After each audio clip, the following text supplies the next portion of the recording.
Si yo le cuento que cuando uno está o tiene amenaza de derrame, los primeros que se dan cuenta son los que están alrededor y no uno, y que son 3 horas críticas, ahí la cosa cambia. Doctor Miguel Barbosa, neurólogo del Hospital Calderón Guardia, que nos va a explicar, doctor, por qué es tan crítico y por qué los demás se dan cuenta y nosotros no. Gracias. Bienvenido. Sí, gracias.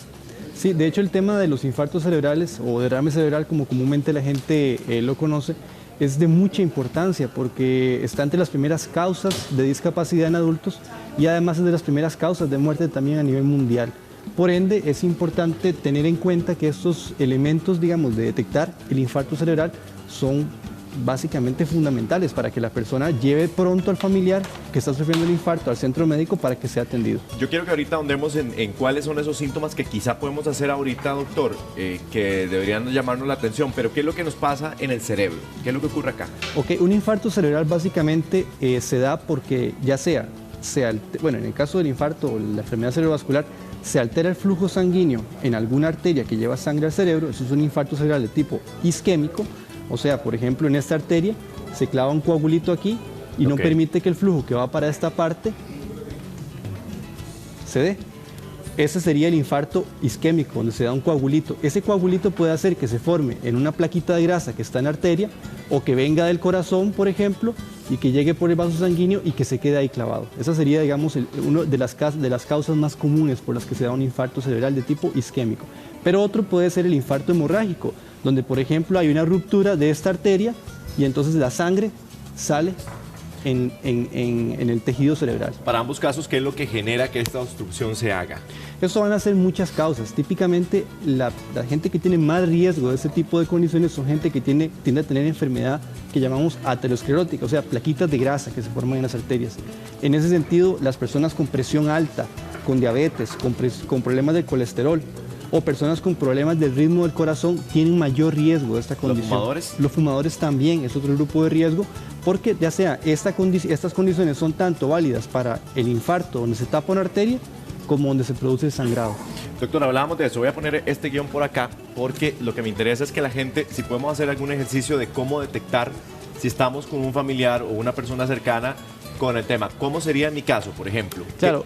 ¿Cuál sería lo primero que tengo yo o que los demás tienen que ver? Son 3 signos muy fáciles de reconocer y de ellos los que más nos van a ayudar son las cosas que podemos ver en el paciente. Entonces, son cosas que uno le entrena a las personas que si están pasando hay que reconocerlas. La primera es asimetría, o sea, que se note que la cara de un lado es diferente al otro, o sea, que se le caiga la Digamos que puede ser como caído aquí. Exactamente, entonces usted le pide a la persona que sonría y usted nota que la persona levanta un lado de la cara y el otro no levanta, exactamente. Eso podría ser un signo de que un infarto cerebral está ocurriendo, porque se da una lesión en la zona que controla la movilidad de la cara. Ahora, usted me hablaba también de otro síntoma, por ejemplo. El segundo síntoma exactamente corresponde a debilidad en la mitad del cuerpo, que puede ser la mano. Pero ¿cómo lo veo? ¿Sería entonces, como así, una que forma no tengo de decirles, fuerza? Exactamente, pedirle a la persona que levante ambos brazos y uno ve que un brazo se cae. Aquí, digamos, o no aquí, levantarlo y que yo puedo aquí. Exactamente. Y aplicaría lo mismo para la pierna, en ese caso. Hay gente que, por ejemplo, como que va caminando y de repente sienten que se desestabilizan. ¿Eso podría ser un síntoma? No necesariamente. Usualmente hablamos de que es una debilidad sostenida. O sea, la persona tiene incapacidad de levantar la pierna y sostenerla. O sea, hay una pérdida completa o bastante... ¿Puede perder el equilibrio? Claro, podría perder el equilibrio. Y el tercer signo que es importante es el lenguaje. Entonces usted le pide a la persona que hable. Si usted no logra comprender porque la persona habla como raro o ella no le entiende lo que usted está diciendo, ese puede ser otro signo de un infarto cerebral si se está dando una lesión del otro lado del cerebro en las áreas del lenguaje. Entonces son como signos que nos pueden identificar.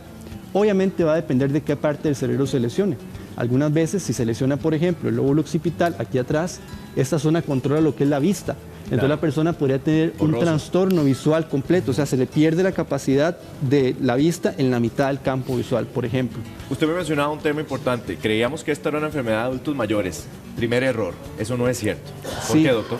Hay 2 elementos muy importantes. Bueno, hay muchas causas que llevan, hablamos aquí de las 2 principales, pero hay otras causas más raras también de infarto cerebral, condiciones genéticas, enfermedades de la sangre, algunos elementos hereditarios. Y esto usualmente hace que también se pueda presentar en gente joven. Entonces tenemos pacientes incluso de 40 a 50 años que pueden sufrir un infarto cerebral. Además, por el estilo de vida se ha venido aumentando la cantidad de gente con presión alta, con azúcar Sedentaria, alta, la gente no hace deporte. personas con obesidad, personas con problemas de colesterol, y esto hace que se presenten más temprano enfermedades que antes se presentaban en edades más avanzadas. Pero tiene que ver también con un descuido de que estamos siendo adolescentes, niños que nos acostumbran solo a videojuegos y ahí no pasamos. Sí, desgraciadamente eso también es un problema importante porque los estilos de vida hacen que la gente haga menos ejercicio, coma más comidas rápidas, tenga hábitos de salud más inadecuados, y esos elementos juntos, como dice usted, efectivamente hace que se presente todo más temprano también. Doctor, para ir ya finalizando, el otro tema, ¿cómo lo reconoce? Ya hablamos de algunos síntomas ahí, pero también una campaña que ustedes van a hacer para que la gente sepa cómo tiene que detectar si tiene un familiar con un potencial riesgo de derrame cerebral. Esto que estábamos conversando, estos síntomas son muy sencillos a veces de reconocer, pero acordarse de ellos es un poco complejo, ¿verdad?